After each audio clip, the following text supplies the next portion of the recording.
Welcome! In today's tutorial video I'm gonna show you how to enable or disable the capture progress icon on the HUD while playing Star Wars Battlefront II.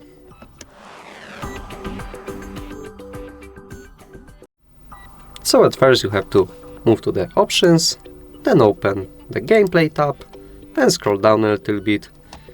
Here we can see the capture progress, you can switch it on or off, but I prefer to use it because I can see on the HUD the capture progress visibility, so it's very helpful while taking objectives on Battlefront 2, so I prefer to use it. Of course, you can do whatever you want. That will be all for today.